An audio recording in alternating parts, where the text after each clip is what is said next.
본문의 말씀은 로마서입니다. 3장 10절부터 18절.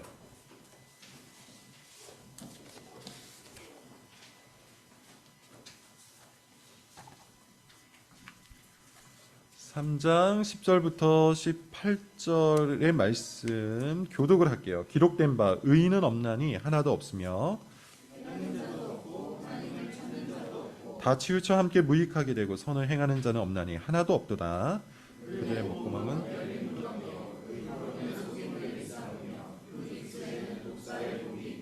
그 입에는 저주와 악독이 가득하고 그 발은 피 흘리는데 빠른지라. 파멸과 고생이 그 길에 있어 하나님의 길을 알지 못. 같이요 그들의 눈앞에 하나님을 두려워함이 없느니라 함과 같으니라. 아멘. 구원이라는 주제로 우리가 주님의 말씀을 살피고 있는데요. 두 번째 시간입니다. 제목은 이렇게 잡았습니다. 나는 죄인이다. 나는 죄인이다.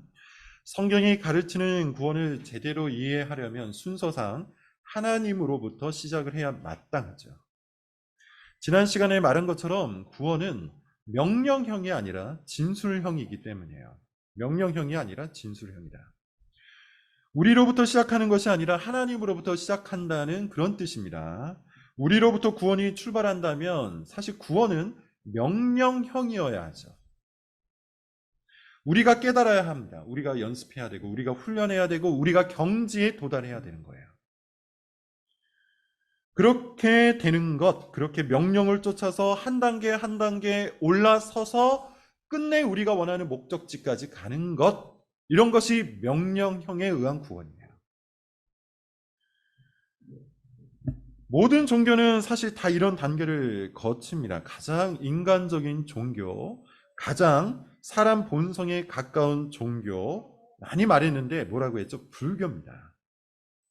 불교는 인간이 만들어낸 최고의 종교, 고등한 종교예요.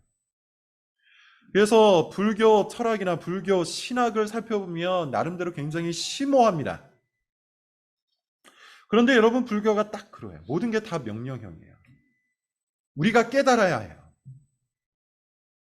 또 우리가 훈련해야 돼요. 우리가 포기를 해야 하고, 그리고 그렇게 해서 어느 지점까지 가야 합니다. 불교는 그것을 해탈이요 열반이다, 이렇게 이야기를 하는 것이죠. 그것이 그들의 구원이에요. 불교를 비롯한 다른 종교는 모두 우리로부터 구원이 출발합니다. 사실 꼭 종교만이 아니에요. 과학도 그렇고 철학도 그렇고 그 외에 다른 모든 것들이 다 그래요. 요즘 유행하는 심리학이나 정치학도 그렇다고 했죠. 우리가 우리를 구원하기 위해서는 우리는 우리로부터 출발하여 무엇인가를 해야 한다. 이것이 명령형의 구원론이에요. 결국 나하게 달려있다는 것이죠. 자, 여러분, 이런 생각의 전제가 뭘까요? 제가 지난 시간과 지금 잠깐 말씀드린 이 모든 것들을 종합해 보면 이런 모든 사고방식, 이 모든 인간적 구원론의 전제는 여러분 뭘까요? 명령형에 의해 구원을 받을 수 있다는 생각의 전제, 이겁니다. 사람은 완전히 타락하지 않았다. 사람에게는 여전히 가능성이 존재한다. 사람은 중립적인 존재다. 선을 택할 수도 있고 악을 택할 수도 있는 그런 중립형 인간이다. 이런 생각이 깔려 있는 겁니다. 여러분 한번 생각을 해보세요. 사람이 가능성의 존재이고 중립적인 존재라면 구원은 철저히 진술형일 필요가 없죠. 진술형이라는 것은 처음부터 끝까지 하나님께서 행하신 이야기를 우리에게 들려주는 거예요. 그리고 그 이야기를, 그 진리의 진술을 듣는 중에 성령께서 역사하셔서 우리를 구원하시는 겁니다. 그러나 사람이 가능성의 존재이고 중립적인 존재라면 진술형이 아니라 명령형으로도 구원을 얻을 수 있는 거예요. 이것을 하라, 그리하면 구원을 얻을 것이다. 저것을 하라, 그러면 구원의 가능성이 열릴 것이다. 등등. 실제로 오늘날에는 이런 식의 구원론이 교회 안에 아주 깊게 배어 있어요. 이단 교회도 아니고 정통 교회 안에 이런 사람 중심적인 명령형의 구원론이 아주 깊숙하게 침투해 있다는 겁니다. 교인들의 무의식을 지배해요. 만약 진술형의 구원론을 붙들고 있는 교회라면 어떤 모습일까요? 여러분들이 스스로 생각을 한번 해보십시오. 어떤 모습일까요? 진술형의 구원론을 붙들고 있는 교회. 차분할 수밖에 없겠죠. 듣는 공동체일 수밖에 없겠죠. 듣는 중에 성령께서 구원을 하시니 듣는 공동체여야 마땅하겠죠. 성경 중심적일 수밖에 없고요. 진리를 탐구하고 연구하고 그것 안에서 하나님의 행하심을 기다리고 기도할 수밖에 없을 겁니다. 그런 모습들이 교회의 대세일 거예요. 반면 명령형의 구원론을 붙들고 있는 교회는 어떤 모습일까요? 항상 들떠 있겠죠. 뭔가를 하려고 들떠 있을 겁니다. 듣기보다는 행하는 것에 초점이 있을 것이고요. 성경보다는 사람들을 움직이게 만드는 그 일을 더 중시하여 프로그램화했을 거예요. 진리 탐구를 하기보다는 감정을 고양시키는 일에 더 많은 관심을 기울이고 있을 겁니다. 명령형의 구원론이 지배하는 교회는 그런 모습이에요. 또 다른 특징이 있습니다. 명령형이 지배하는 교회의 모습에는 어떤 특징이 있는가 하면 단언을 싫어해요. 단언이 뭔지 아시죠? 진리라는 말 자체가 여러분 뭡니까? 진리가 여러 개라면, 진리가 여러 가능성이 있는 문장으로 이루어져 있는 것이라면 그건 진리가 아니죠. 그냥 수많은 가능성 중에 하나일 뿐입니다. 우리는 그런 것을 진리라고 부르지 않아요. 진리는 하나입니다. 그러므로 진리의 진술은, 진리를 진술하는 그 일은 단언일 수밖에 없어요. 예컨대 하나님이 구원하신다. 이건 단언이죠. 누군가 나는 이런 단언이 너무 불편하다. 이런 단언의 어감이 너무 세서 나는 그게 듣기 싫다. 왜 하나님이 구원하신다고 단언하는가? 하나님과 사람이 같이 협력해서 구원을 이룬다고 하면 얼마나 좋은가? 이렇게 말한다면 그는 진리를 믿고 있는 것이 아닙니다. 그냥 여러 구원의 가능성 중 한 문장을 자기가 선택한 겁니다. 사람은 죄인이죠. 이것도 단언이에요. 마찬가지로 누군가 나는 사람에 대해서 이렇게 단언하는 게 싫다. 왜 사람이 죄인인가? 왜 그렇게 단언해야 하는가? 내 주변에는 예수님을 믿지 않지만 선한 사람이 얼마나 많은데 어떻게 그렇게 단언할 수 있단 말인가? 그냥 사람은 중립적인 존재라고 말하면 얼마나 좋을까? 선할 수도 있고 악할 수도 있지만 환경과 상황에 따라서 아주 복잡한 여러 가지 일들로 인해서 얼마든지 변할 수 있다고 말하면 듣는 사람도 편하고 모든 사람들이 다 좋을 텐데 왜 단언을 하는가? 만약 그가 그렇게 이야기를 한다면 그는 진리를 따르고 있는 게 아닙니다. 마찬가지로 그냥 여러 가능성 중 한 문장을, 내 마음에 드는 한 문장을 내가 택하는 것이죠. 안타깝게도 오늘날 교회가 이런 모습이에요. 기독교는 이런 진리의 단언을 통해서 세워지는데 소위 기독교인이라고 불리는 사람들은 가능성을 차단하는 이런 말들을 싫어해요. 이럴 수도 있고 저럴 수도 있는데 사람이 살다 보면 이러기도 하고 저러기도 하는데 어떻게 단언을 한단 말인가 이런 생각을 하는 것이죠. 이것은 오해요, 착각이요, 오류입니다. 우리를 인도하시는 하나님의 섭리는 넓어요. 그러나 그 섭리를 쫓아서 만나게 된 진리는 항상 단언입니다. 예컨대 사람은 죄인이고 오직 그리스도만 구원이에요. 다른 가능성이 없어요. 이 문장 외에 우리를 구원할 수 있는 또 다른 가능성이 있는 문장은 없습니다.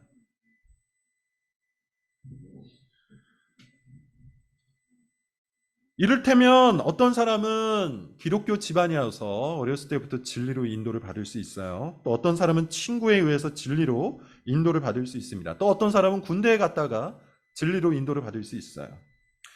실제로 제가 예전에 단기 선교를 갔을 때 어떤 선교사님에게 들은 말이 있습니다. 아주 신실한 청년이 있었는데 그가 교회에 나오게 된 계기가 좀 독특했어요. 그 지역에 퍼져 있는 토속 종교를 믿고 있었는데 그 종교의 영매, 무당이겠죠? 그 종교의 영매 같은 사람이 너는 교회 나가야 한다고 해서 교회 나왔다고 합니다. 그는 그렇게 진리로 인도를 받은 거예요. 자, 제가 몇 가지 예를 들었는데 하나님의 섭리는 뭡니까? 기독교 집안이라서, 친구에 의해서, 군대에 가서, 그리고 토속 종교에 의해서. 이 모든 것들이 하나님의 섭리예요. 이 섭리는 넓고 다양합니다. 그러나 그 넓고 다양한 섭리를 통해서 만나게 된 진리는 하나예요.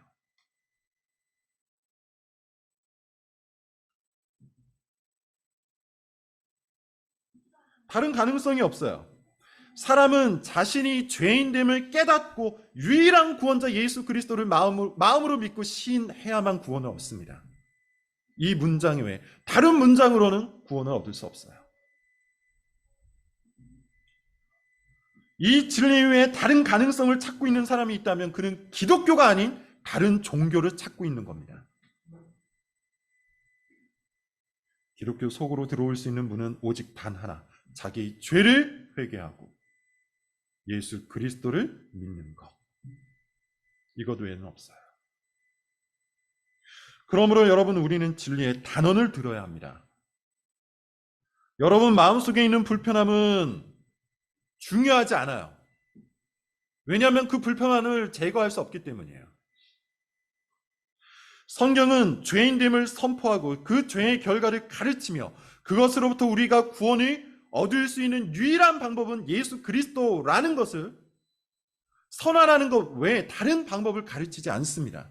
그러므로 이 진리의 문장, 이 단언하고 있는 이 한 문장에 여러분께서 거부감이 생긴다면, 불편하다면 방법이 없어요. 자, 그렇게 여러분, 구원의 순서상 우리는 우리의 처지에 대해서, 우리 처지에 대한 진술을 먼저 들어야 합니다. 그것이 뭐죠? 오늘 제목이요. 나는 죄인이라는 거죠. 사실 오늘날 교회에서 가장 약화된 교리가 바로 이겁니다. 점점 사라지고 있고 점점 희미해지고 있는 교리. 나는 죄인이다. 사람이 죄인이라는 것을 교회가 더 이상 선언하지도 않고 가르치지도 않는다는 거예요. 이유는 간단하죠. 교인들이 듣기 싫어하기 때문입니다. 교인들이 이런 이야기를 부담스러워하고 상당히 거북하게 여기기 때문이에요. 그러나 여러분, 오늘 본문을 보세요. 뭐라고 말합니까? 10절부터 12절 우리 같이 한번 읽어보겠습니다. 10절부터 12절입니다. 시작. 기록된 바 의인은 없나니 하나도 없으며 깨닫는 자도 없고 하나님을 찾는 자도 없고 다 치우쳐 함께 욕하게 되고 선을 행하는 자는 없나니 하나도 없다. 의인이 없다고 하죠. 이건 선언입니다. 전혀 없다고 합니다. 의인은 어떤 자입니까? 하나님과의 관계를 회복한 사람, 하나님과 친밀한 관계를 갖고 있는 사람, 하나님께서 그를 의롭다 여기셔서 그를 친히 받아주신 사람, 그가 의인이에요. 그런데 그런 자가 하나도 없답니다. 심지어 깨닫는 자도 없대요. 자기가 죄인이라는 사실을 깨닫는 자도 없대요. 그래서 하나님을 찾는 자도 없답니다. 오히려 다 같이 헛된 것에 매달려서 산다고 하죠. 이것이 오늘 본문, 더 나아가 성경의 단언이에요. 의인은 없나니 전혀 없다. 자, 그런데 여러분, 중요한 것이 있습니다. 우리가 읽지는 않았지만 오늘 본문 아래쪽을 한번 보세요. 이와 같이 바울이 죄인됨에 대해서 선언한 이유, 다시 무엇을 선언하고 있습니까? 24절, 그리스도 예수 안에 있는 속량으로 말미암아 하나님의 은혜로 값없이 의롭다 하심을 얻은 자 되느니라. 예수 그리스도를 선언하고 있잖아. 예수 그리스도의 구원을 선언하고 있죠. 다시 말하면 바울은 우리의 죄인됨을 먼저 선언하고 그 다음에 예수 그리스도의 구원을 진술하고 있는 거예요. 이것이 성경이 가르치는 구원의 순서입니다. 죄를 모르면 은혜를 모르고, 죄를 모르면 은혜를 몰라요. 죄인됨을 인정하지 않은 사람은 사실 예수님의 그리스도 되심도 인정하지 않은 거예요.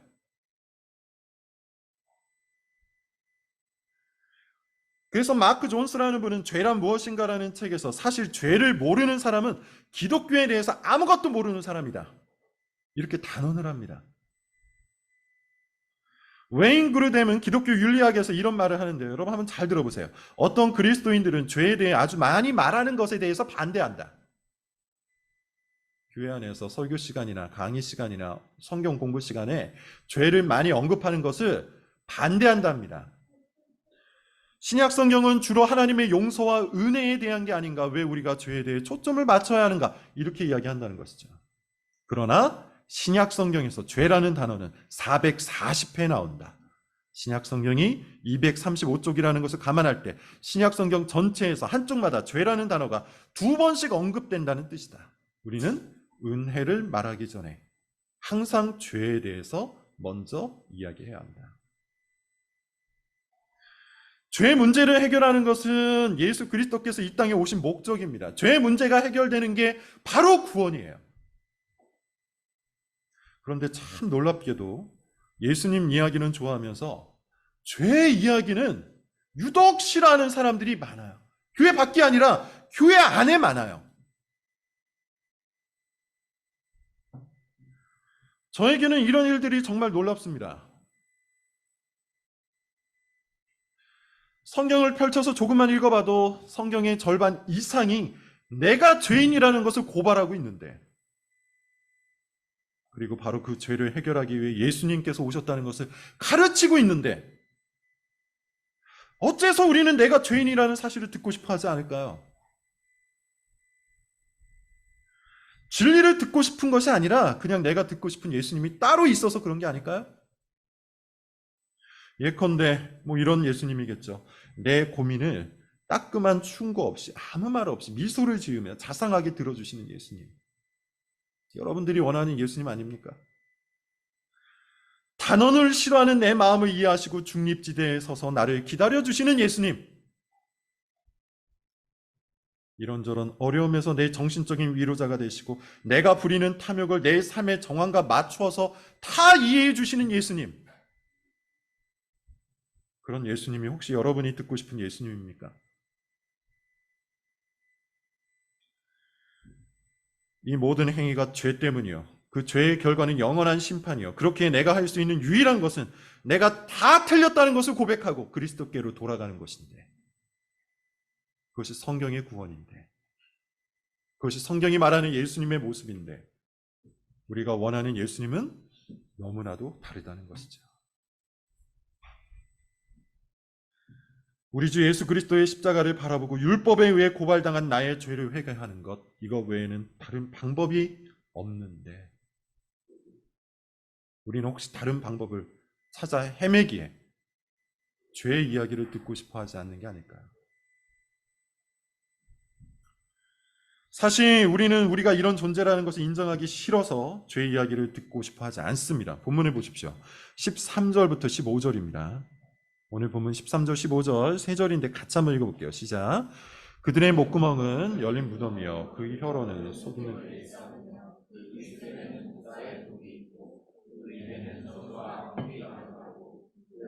피우는데, 죄는 악을 만들어냅니다. 죄는 우리 마음속에 잠재되어서 전혀 드러나지 않은 채 숨어만 있는 것이 아니라 반드시 악을 만들어내요. 목구멍은 열린 무덤이라는 말 무슨 뜻일까요? 그 탐욕이 끝없다는 것을 뜻합니다. 열린 무덤이어서 계속해서 이 목구멍에 뭘 넣어줘야 한다는 뜻이에요. 죄인은 탐욕스러워요. 그 혀로는 속임을 일삼는다는 말, 이건 뭔 뜻일까요? 자기 이득을 위해서라면 거짓말도 불사하고 사기도 불사한다는 걸 얘기하는 겁니다. 돈 몇 푼 더 벌려고 다른 사람을 속여 넘기는 일을 가볍게 생각한다는 것이죠.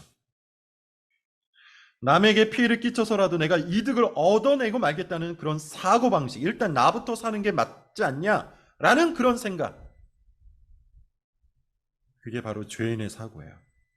그 입술에는 독사의 독이 있고요, 그 입에는 저주와 악독이 가득하다는 것. 뭘 말하는 걸까요? 남을 헐뜯고 험담하고 불평하고 불만하는 일들이 내 입술에 맺혀져 있다는 것을 얘기하는 거예요. 요즘 이런 사람들이 얼마나 많습니까? 누가 자기에게 조금만 상처 주는 말을 하면 발끈하면서 자기가 하는 말이 남에게 상처가 된다는 것을 알지 못하는 소시오패스, 나르시시스트, 얼마나 많습니까? 그 발은 피 흘리는데 빠르다는 말. 이건 뭡니까? 남에게 해를 끼치는 일을 즐거워한다는 거예요. 누군가가 망하는 것을 보면서 즐거워한다는 얘기입니다. 죄는 악을 만들어내요. 필연적으로 만들어내요. 그렇게 사람들은 본능적으로 죄인됨을 인정한다는 것이 곧 나의 악함을 인정한다는 것을 알아요. 그리고 그것을 거부하는 겁니다. 나는 그렇지 않다. 나는 나름대로 피해 끼치지 않고 선하게 살고 있다. 나는 괜찮은 사람이다. 이렇게 생각을 하는 겁니다. 그러나 절대 그렇지 않죠. 그 어떤 사람도 도덕적인 존재로 살 수가 없어요. 왜 사람들은 도덕적인 존재로 살 수 없을까요? 왜 도덕적인 삶을 사는 사람이 성경은 아무도 없다고 선언하고 있는 걸까요? 이유는 간단합니다. 하나님께서 도덕의 근원이시기 때문이에요. 하나님께서 도덕의 근원이시기 때문에. 굉장히 간단한 논리니 여러분 조금 복잡해 보여도 한번 잘 생각해 보세요.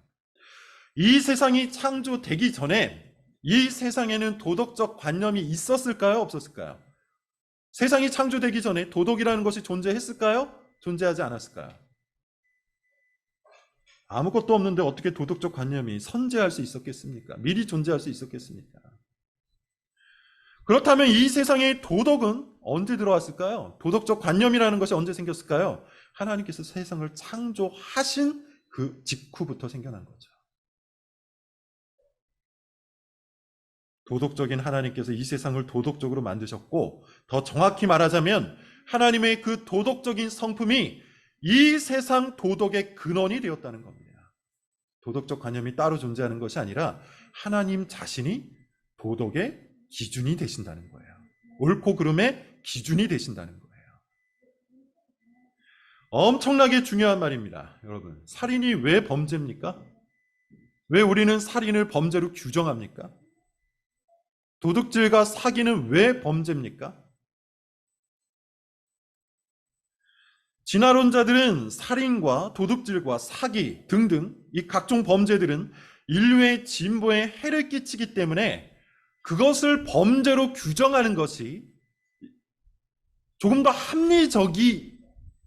합리적이라고 말합니다. 쉽게 말해서 진화론의 관점에서는 사실 도덕은 없어요. 그냥 그것이 자신들의 진보에, 이 인류 사회에 도움이 되느냐 되지 않느냐, 그걸로 도덕의 가치를 결정하는 거예요. 데카르트주의자들은 도덕이라는 관념이 존재한다고 말합니다. 그래서 우리는 살인이 범죄고 도둑질이 범죄라는 것을 그 관념 속에서 이해하고 알고 있다고 이야기해요.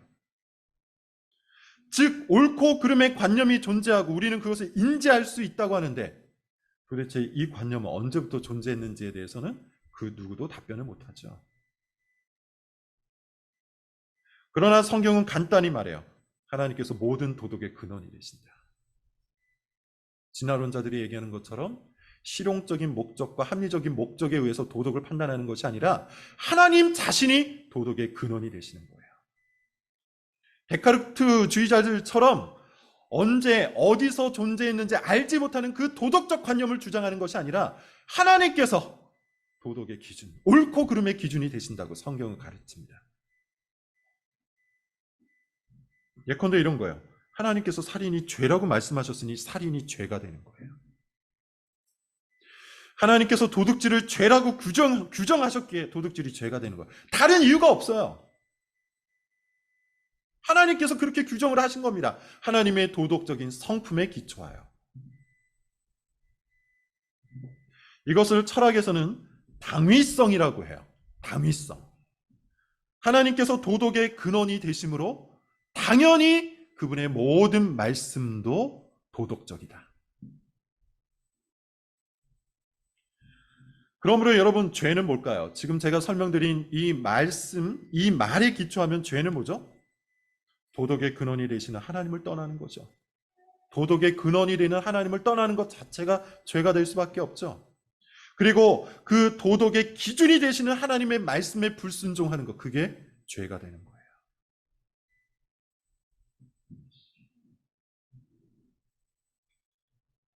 살인도 죄고 도둑질도 죄입니다. 그러나 하나님께서는 이것만 말씀하신 것이 아니죠. 하나님은 아담과 하와에게 선악을 알게 하는 나무의 열매를 먹지 말라고 하셨어요.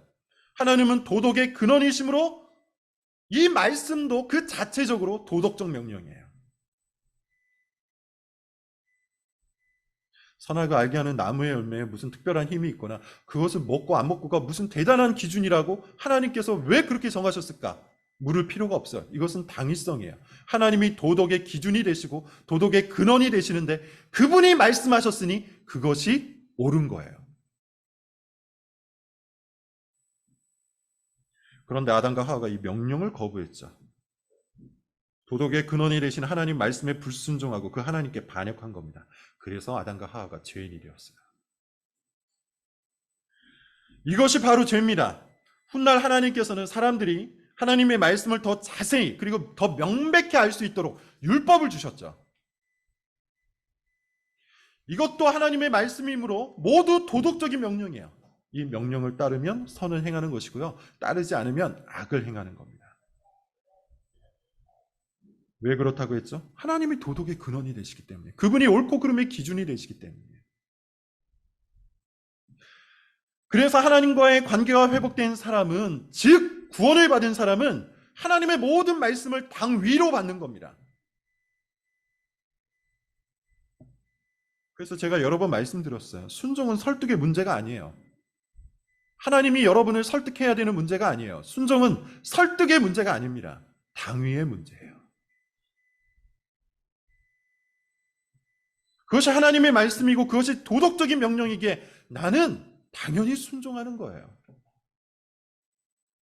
그 권명과 그 책망과 그 훈계를 그냥 순종하는 거예요. 그게 옳기 때문이죠. 왜요? 하나님이 도덕적 존재이시기 때문에, 도덕의 근원이 되시기 때문에. 그러나 죄인은 어떻습니까? 죄인은 몇 가지 부분에서는 선할 수 있을 거예요. 하나님께서 명령하신 그 도덕적 기준에 몇 가지 부합되는 삶을 살 수도 있다는 겁니다. 그래서 비그리스도인들 중에도 선한 사람이 있고 도덕적인 사람이 많은 거예요. 살인하지도 않고 도둑질하지도 않고 사기치지도 않고. 그러나 그들이 그렇게 몇 가지 도덕적 기준을 충족했다고 해서 의인이라고 부를 수는 없는 거죠. 오히려 죄인이라고 불러야 돼요. 왜 그렇습니까? 그들은 도덕의 근원이 되시는 하나님을 부정하기 때문이죠. 도덕의 근원이 되시는 하나님의 말씀을 거부하기 때문이에요. 그래서 그들은 죄인이에요. 예를 한번 들어보죠, 여러분. 북한의 간첩이 우리나라에 들어왔다고 한번 가정을 해봅시다. 간첩 활동을 하기 위해서 아마 이런저런 걸 할 겁니다. 이 나라에 정착을 하고 또 충실한 시민의 모습을 보여야 하니 이 나라 법도 제법 잘 지키겠죠. 사람들을 포섭하기 위해서 선한 일을 베풀면서 살 수도 있을 거예요. 그러나 사실 그들은 우리나라의 정체성을 정면으로 거부하는 사람들이죠. 따라서 이런 사람들, 곧 간첩이 몇 가지 선한 일을 했다고 해서 그 사람을 선한 사람이라고 말하진 않아요. 도덕의 근원이 되시는 하나님을 부정하고 그분의 말씀을 도덕적인 명령으로 받아들이지 않는 사람이 그저 몇 가지 도덕적 행위를 했다고 해서 그 사람을 선한 사람이라고 말할 수는 없습니다. 그러므로 하나님을 떠난 모든 자들, 하나님의 말씀을 따르지 않는 모든 자들은 다 죄인인 것이죠. 그리고 그 죄인들은 지금 이렇게 살고 있습니다. 16절부터 18절 오늘 본문의 마지막 부분 같이 한번 읽어볼게요. 시작. 파멸과 고생이 그 길에 있어 평강의 길을 알지 못하였고 그들의 눈앞에 하나님을 두려움이 없느니라 함과. 그들은 평강의 길이라고 믿고 있는 길이 사실은 파멸의 길이라는 것을 몰라요. 죄인들은 행복의 길이라고 믿고 걷고 있는 길이 있는데 사실 그 길이 고생의 길이라는 것을 몰라요. 죄인은 그 마음에 하나님에 대한 두려움이 없기 때문에, 사실상 하나님이 없기 때문에 하나님의 명령, 하나님의 말씀에 아무런 당위성을 느끼지 못합니다. 내가 왜 순종해야 하는가? 그게 죄인의 특징이에요. 여러분, 성경은 말합니다. 우리가 바로 이런 처지이기 때문에, 우리가 바로 이런 비참한 상태이기 때문에 죄의 결과로 파멸의 길을 걷고 고생의 길을 걷고 하나님이 없는 상태에서 영원한 멸망으로 향하고 있기 때문에 구원이 필요하다고 말해요. 우리는 선이 무엇인지 모릅니다. 우리는 오로지 죄만 합니다. 우리는 평강의 길이 어디인지 모릅니다. 우리는 오로지 파멸의 길만 압니다. 우리는 하나님을 두려워하지 않습니다. 우리는 오로지 우리 자신의 결핍만 두려워합니다. 그래서 우리는 죄인이에요. 그래서 모든 사람은 죄인이고, 그래서 우리 모두에게는 구원자가 필요한 겁니다. 바로 이 지점, 우리가 죄인이기에 십자가의 그리스도가 절실하게 필요하다는 사실, 이것을 알지 못하면 사실 우린 기독교에 대해서 아무것도 모르는 거예요. 마크 존스는 이런 말을 합니다. 오늘날의 교회에서 죄의 교리만큼 꼭 필요한 신학적 주제도 드물다. 하나님의 은혜를 바르게 깨닫기 위해서는 죄에 대한 철저한 파악이 요구되기 때문이다. 죄에 대해 왜곡되고 미약한 이해는 무력하고 망가진 신학, 열매 없는 신학을 낳는다. 토마스 왓슨도 이렇게 말합니다. 우리가 죄의 쓴맛을 깊이 맛볼수록 그리스도 안에 있는 은혜의 달콤함을 더욱 생생히 알게 된다. 마틴 루터도 이런 말을 하죠. 진정한 자비에 관해 설교하라. 그러나 그 자비는 진정한 죄가 우리 안에 존재한다는 맥락 가운데 전파되어야만 한다. 이는 하나님이 실제로 죄인인 자들을 구원하시기 때문이다. 그래서 데이비드 클락스는 이런 말을 합니다. 가장 신실한 벗은, 가장 신실한 친구는 당신의 죄를 직시하게 돕는 자들이다. 우리는 이런 이들을 소중히 여기고 사랑해야 합니다. 구원의 길에 들어서기 위해서는 반드시 나의 죄인됨이라는 문을 통과해야 돼요. 그 문을 통과하지 않고 들어선 사람은 가짜 구원의 길을 걷는 겁니다. 예수님께서 이렇게 단언하여 말씀하시죠. 예수께서 들으시고 이르시되 건강한 자에게는 의사가 쓸데없고 병든 자에게 쓸데가 있느니라. 너희는 가서 내가 긍휼을 원하고 제사를 원하지 아니하노라 하신 뜻이 무엇인지 배우라. 나는 의인을 부르러 온 것이 아니요 죄인을 부르러 왔노라 하시니라. 성령께서 오늘 설교를 들은 여러분들에게 죄에 대해서, 심판에 대해서 책망하여 주시기를 기도합니다. 기도하겠습니다.